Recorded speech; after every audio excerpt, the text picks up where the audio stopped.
Plyometrics are getting some hate in the jump community right now.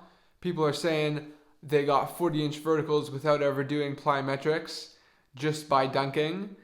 And I think that is potentially problematic advice for a large portion of the community, especially genetically average athletes who don't have a large history of elastic movement.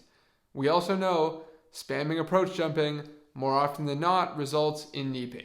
The average person out there simply isn't good at elastic movement, and 1 to 2 dunk sessions a week won't necessarily fix that, because there are 20 to 100 working contacts in a jump session.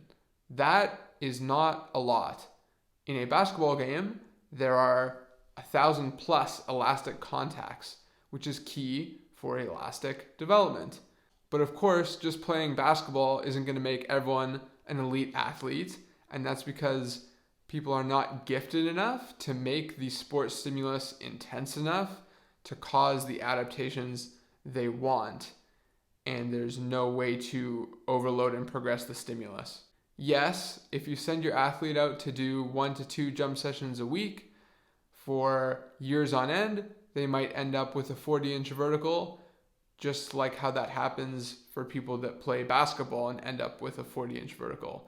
But that approach isn't going to work for everyone. It's not reliable for everyone.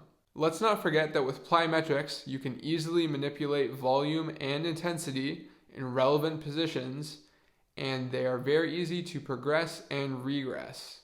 With this lateral hop, I could get 100 quality contacts in 5 minutes. Same thing with this alternating bound. Plyos are also super accessible. If you can't find space to jump or sprint, plyos can be done in the gym, which is a big deal for a lot of people. I really benefited from doing a 12-week slow plyometric progression before I got into approach jumping, and I was really lucky to do that. And that's a big reason that I've had minimal knee pain in my approach jumping journey.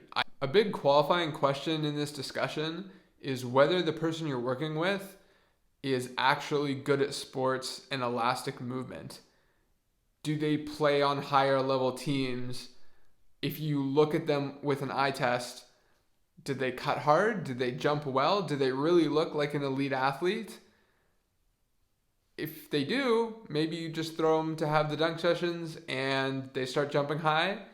For everyone else, there's going to need to be more intervention involved, most likely.